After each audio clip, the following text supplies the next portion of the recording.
Hey, this is Will from Chill House Studios. I'm here today with Eliot Carduff, a good friend of mine, wonderful, amazing drummer, works down at Zildjian. We play together in a band, and he also teaches out at the music shop, which my buddy Steve owns. So today we're here to check out some snare drum mics. Basically, I got a hold of a Lauten Audio snare drum mic not too long ago, and I just kind of wanted to check it out against a group of other microphones that are really common in studio usage, a bunch of dynamics and a few condensers. And so what we're going to do today is have Eliot play a few things, and in groups of 4 we're going to check out these mics. The first 4 mics we're going to check out are a Lauten Audio Snare Mic, then we're going to check out a regular old SM57 Shure, then we're going to check out a Sennheiser 441, and then we're going to check out a Sennheiser 421.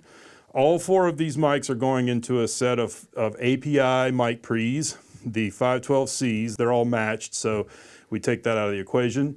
And then we're going to switch it up and try another group of 4 and then a third group of 4, and then we'll go kind of analyze and just see. These are all mics I have used on snares in the past, on a snare drum top, and are all mics that are pretty commonly used in the field. So without further ado, we're going to have Eliot give us a few grooves on these 4 mics.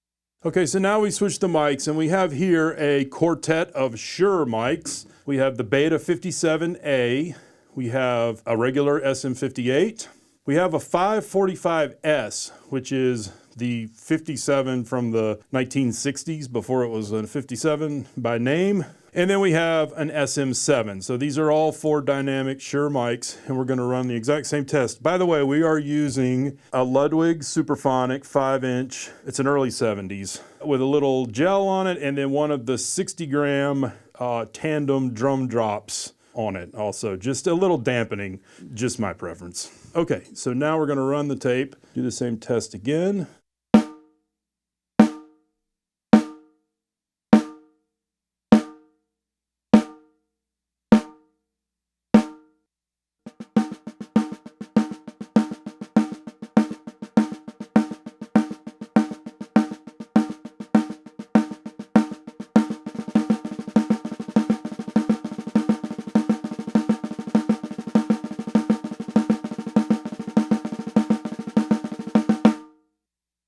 Okay, so our last 4 mics are, 3 of them are condenser mics, and one of them is kind of an oddball. It's an Electro Voice 635A from probably the 60s, maybe the 70s. I just have it, so I thought, why not? The first mic is a Neumann KM184 pencil condenser, and then we have an Advanced Audio U87. It's like their version of an 87. And then the last one is an AKG 414 ULS that's probably 20, 30 years old. And we're just going to do the little test with the condensers. I'm going to roll tape.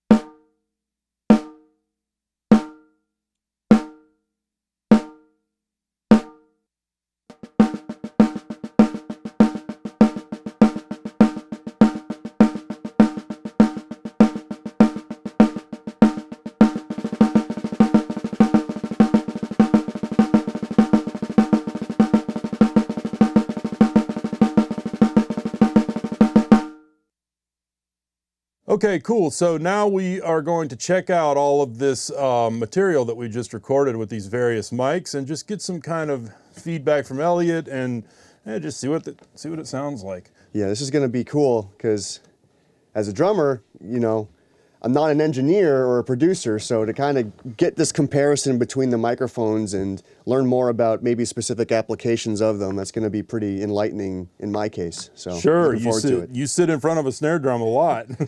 So yeah, how it gets captured and put onto a recording is always important. So the first group we did were the Lauten Audio, the 57, the 441, and the 421. And so I'm just going to play these examples, and we're just going to listen and then we'll just have a comment little section after. So I should mention the order of them is going to be Lauten first, regular 57 second, 441, which is the big long silver Sennheiser third, and then the 421 Sennheiser fourth. That's the order.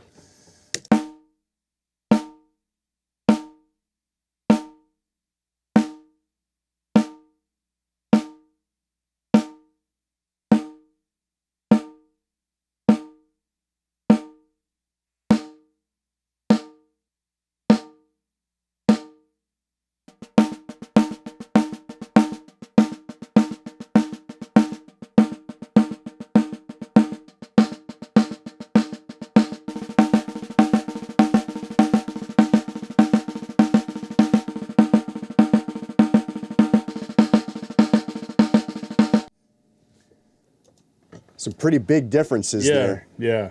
So different high ends and, you know, brighter, darker, all of that. That's fascinating. Yeah. So did you have a favorite of the four?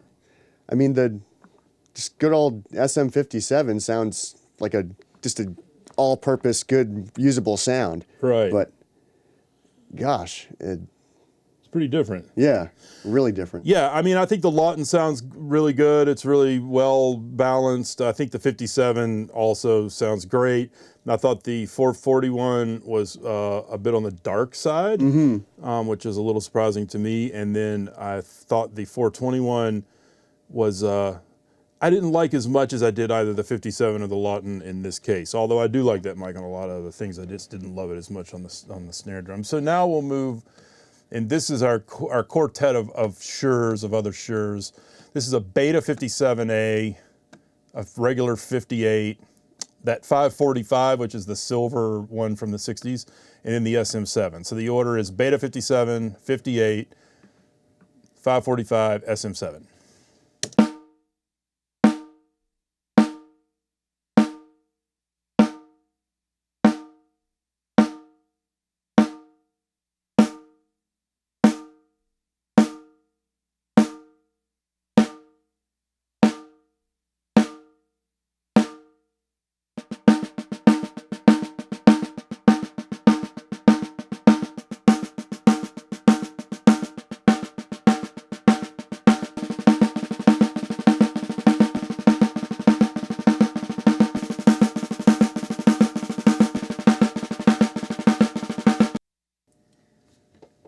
Again, some pretty big differences.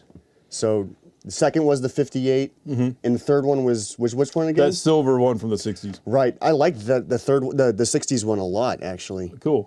But the 58 sounded really good. So numbers 2 and 3 sounded the best to me. Oh, that's great. Yeah, it's so subjective. Yeah. I actually liked 1 and 4. I like all of them. Well, I think you could use any of them. I actually think you could use any of them, and so we've heard so far, you know, none of them would wreck a recording. You know, they're just different. But I think the Beta 57 was very well rounded, and I like the SM7 a lot. Both of the 545 I liked. It's got a lot of brightness, but it wasn't as full in the sort of low mid range as the Beta 57 and the SM7. The 58 I liked too. It was a little darker. So the Beta 57's brighter than the regular 57, but very similar. I mean, all the Shures to me are fairly similar, and any of them would work. Okay, our last test involved the Neumann KM184, the pencil, the 635, which is the weird Altec microphone, the U87 clone, and then the 414. So 3 of these 4 are the condensers. The first one's a condenser, the second one is that weird kind of Altec mic, and the third and fourth are condensers.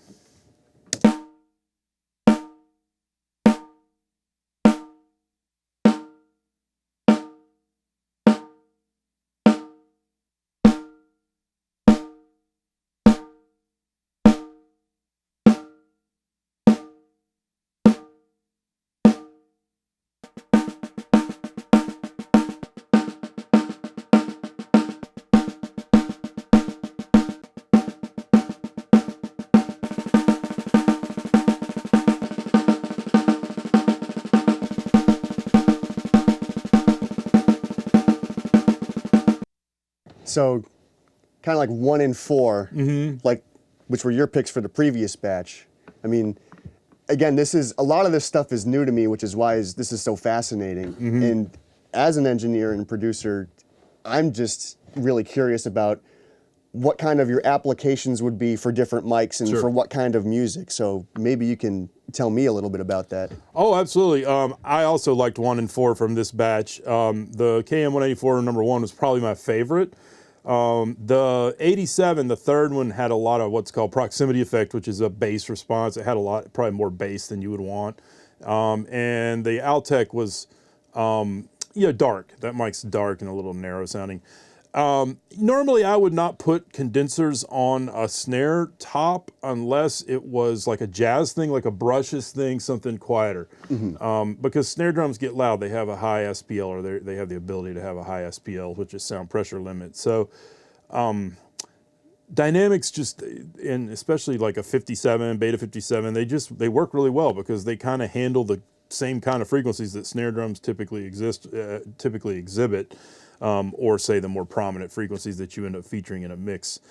And they can take the sound level. So I have bounced between all of these mics. I just got the Lauten. The reason we're doing the video is because I got the Lauten and I was like, well, let's just put it up against all the other ones. All of the other ones of these mics, with the exception of maybe the 87, have ended up on a snare drum in a recording for me at some point in time. But I would say I don't usually put the condenser mics on a snare unless it's something quieter, like jazz brushes kind of thing. Or not, it has to be jazz, any kind of brushes thing, where it's going to be a quieter thing and there's going to be a lot of ghost notes. There's going to be a lot of detail in the snare drum playing. Like, as you know, like with jazz and the brushes and the making the soup and all that, there's a lot of detail and it's quiet. So having a mic that could better pick up all of those nuances is a way to go for that style of music. But rock, funk, normal drum playing, it's loud. You know what I mean? And condensers don't always perform as well in those situations. So that's kind of what I choose. Lately, I have been kind of on the Beta 57A as my snare mic of choice. Like I said, I've gone through different phases of this. I used to put a 421 on the snare all the time, but and I even had a vintage one. I still have it. It's broken. I had a vintage 421. 421, and drummers kept breaking it because they'd hit it with the stick. Yeah, and they'd hit. And the way that one's built, if you hit the grill with a stick, the capsule's right inside there. It's not very well protected, and thing would fall. So I was like, you know what? I'm gonna stop putting those on my snare tops. But I've been on a Beta 57A for a while, for the last little while, and liking it, and really haven't had any issue, although a 57 works great too. And the Lauten works great too. My impetus for doing this, like I said, was to try to sort of see the differences between the Lauten and the rest of it. And I think we're going to do another video where we really go in depth on that Lauten Audio snare mic. That's right. The Lauten Audio mic is a more recent microphone that's sort of tailor-made for snare, supposedly, whereas these other mics have been around for 60 plus years and weren't really made with anything in mind. If anything, they were probably made with voice in mind. I don't know. None of these other ones are really purpose-built snare mics. So yeah, if we kind of circle back around, I think out of the 12 that we tested, I like the Beta 57.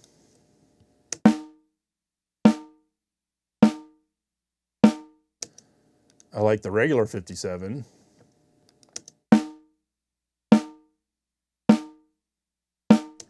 I like the KM184, although I might not put it on a really loud drummer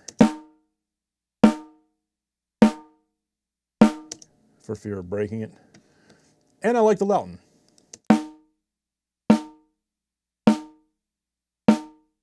I think the Lauten has some processing going on within it that I'm not sure how I feel about that right now, but I have been using it and I've been liking it. I mean, you certainly wouldn't go wrong with it. So this has been our discovery of this group of mics.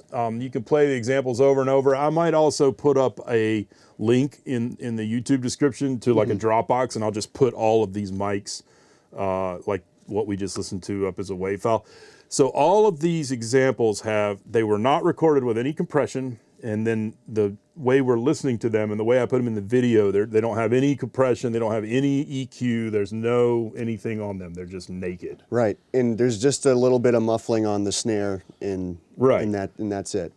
And whatever, it doesn't really matter because it was done the same way to all of them. So whether or not you wanted a really bright and open snare, and there are a million ways to do these tests. I mean, this isn't the one and only way to execute a test like this, you know, like you had mentioned, and which would be smart to do the test in the context of like a full drum set, you know, and have a groove and have the other parts of the drum set going on. That's awesome too. I mean, I just kind of wanted to do it this way just for this video so that I could focus just on one thing and not, you know, but the reality of mixing drums, recording drums, playing drums, mixing drums is it's never just one thing. It's all of it, you know.